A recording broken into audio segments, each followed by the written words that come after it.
Hello વિદ્યાર્થી મિત્રો, તમારું સ્વાગત કરું છું.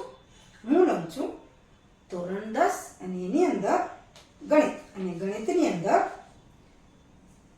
હું લેવા જઈ રહી છું પ્રકરણ નંબર 3, દ્વિચલ સુરેખ સમીકરણ યુગ્મ. પ્રકરણ ત્રીજું,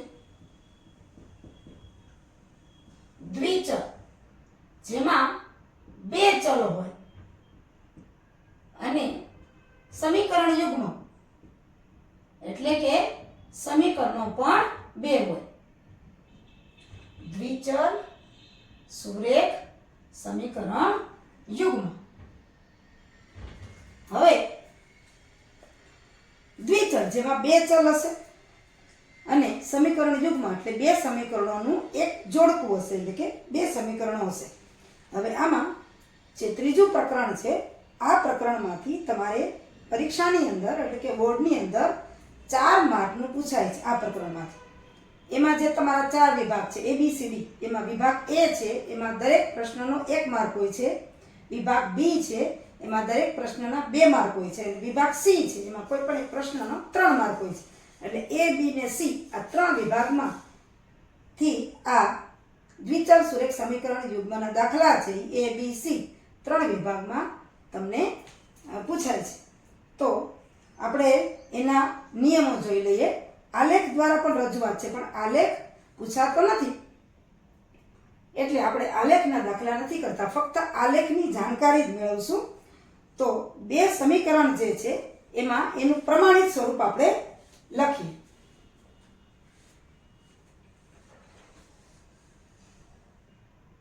પ્રમાણિત સમીકરણો. જો બે સમીકરણ છે, જે કારણ કે સમીકરણ યુગ્મ છે એટલે ચલ બે હશે, x અને y. હું લખું છું પ્રમાણિત સ્વરૂપો. a1x + b1y + c બરાબર 0. બીજું સમીકરણ આવશે a2x + b2y + c2, અહીંયા c1 બરાબર 0. a1x + b1y + c1 બરાબર 0. a2x + b2y + c2 બરાબર 0. હવે એમાં a1, a2, b1, b2 અને c1, c2 ઉપરથી અમુક તારણો નીકળે છે. એ તારણો આપણે જોઈ લઈએ. તો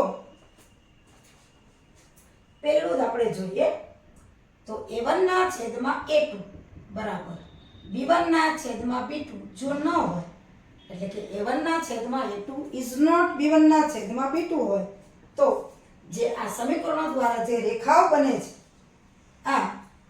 તો આ રેખાઓ છે ઈ એક જ બિંદુમાં છેદે છે. એક જ બિંદુમાં છેદે એટલે એનો ઉકેલ એક જ, એટલે કે અનન્ય ઉકેલ છે, એટલે કે એક જ ઉકેલ છે. અને આ જે સમીકરણ યુગ્મ છે, સમીકરણ યુગ્મ છે એ સુસંગત છે. આપણે દાખલા જોશું ત્યારે તમને એનો ખ્યાલ આવશે. હવે બીજી બાબત છે, અહીંયા જોઈએ આપણે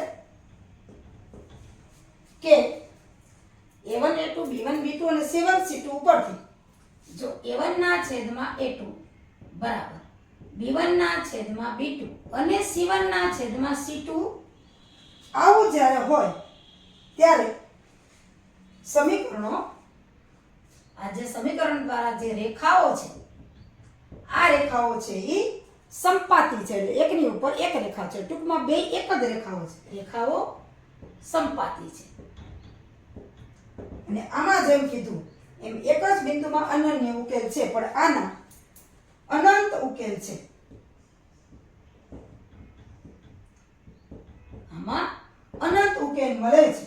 અને સમીકરણો છે એ સુસંગત પણ છે અને અવલંબી પણ છે. સમીકરણો સુસંગત અને આવા જે સમીકરણો હોય એને અવલંબી પણ કહેવામાં આવે છે. સુસંગત અને અવલંબી પણ છે. હવે ત્રીજી બાબત આપણે જોઈએ કે a1 ના છેદમાં a2 થાય, b1 ના છેદમાં b2 થાય, પણ c1 ના છેદમાં c2 ન થાય. a1 ના છેદમાં a2 હોય, b1 ના છેદમાં b2 હોય, પણ c1 ના છેદમાં c2 ન હોય, તો આવી જે રેખાઓ છે તો આ રેખાઓ સમાંતર છે. અને આપણને ખબર છે સમાંતર રેખા હોય ક્યાંય છેદે નહીં તો એનો ઉકેલ હોય નહીં, ઉકેલ નથી. અને આવા જે સમીકરણો છે એ સુસંગત નથી. સમીકરણો સુસંગત નથી.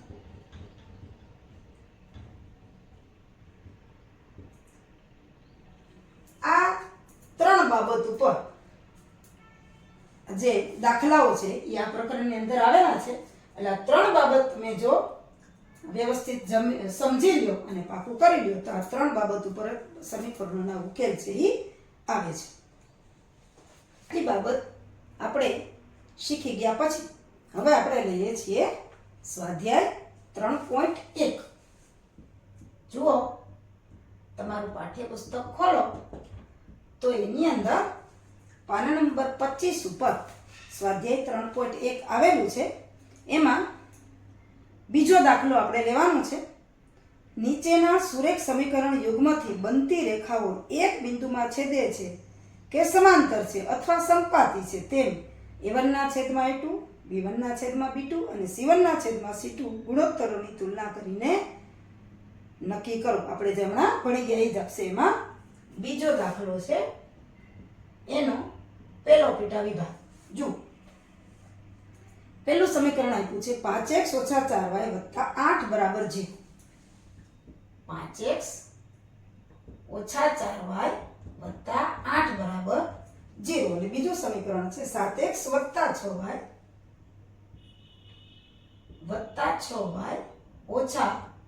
9 બરાબર 0. હવે આપણે પ્રમાણિત સ્વરૂપ છે a1x b1y a1x + b1y + c1 બરાબર 0, a2x + b2y + c2 બરાબર 0 એમની સાથે સરખાવતા પ્રમાણિત સમીકરણ ક્યાં છે તો કે a1x + b1y + c1 બરાબર 0 અને a2x + b2y + c2 બરાબર 0 સાથે સરખાવતા. હવે આપણે આમાં જોઈએ a1 a2 બધું જોઈ લઈએ. a1 બરાબર આ પહેલા સમીકરણમાં x નો સહગુણક એટલે કે a1 બરાબર છે 5.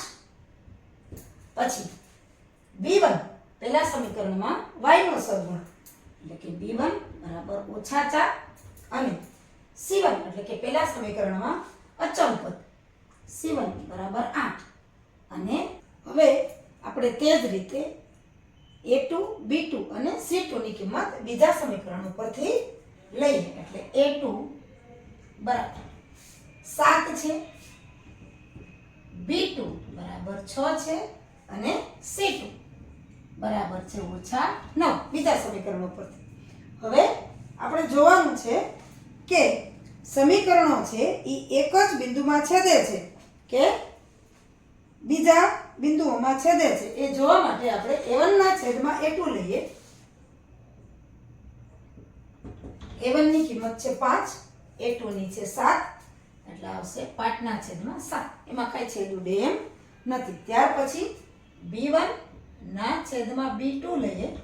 b1 છે -4 અને b2 છે 6 એટલે આનો આપણે છેદ ઉડાડીએ તો 2 દુ 4 અને 3 દુ 6 એટલે b1 ના છેદમાં b2 બરાબર -2 ના છેદમાં 3. તો હવે આપણે જોઈએ કે 5 ના છેદમાં 7 બરાબર -2 ના છેદમાં 3 થતા નથી. એટલે કે તેથી a1 ના છેદમાં a2 is not b1 ના છેદમાં b2. જો આવી રીતના હોય તો આપણે નક્કી કરીએ સૂત્ર પ્રમાણે કે જો આ રીતના હોય તો આ સમીકરણ યુગમાંથી જે રેખાઓ બને છે એ રેખાઓ એક જ બિંદુમાં છેદે છે. આમ આપેલ સમીકરણ યુગમાંથી બનતી રેખાઓ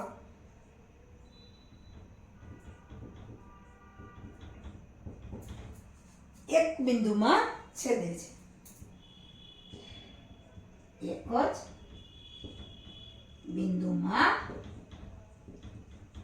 છેદે છે. આપણને કીધું હતું કે આ જે સમીકરણ યુગ્મ છે એનાથી બનતી રેખાઓ એક બિંદુમાં છેદે છે કે સમાંતર છે કે સંપાતી છે.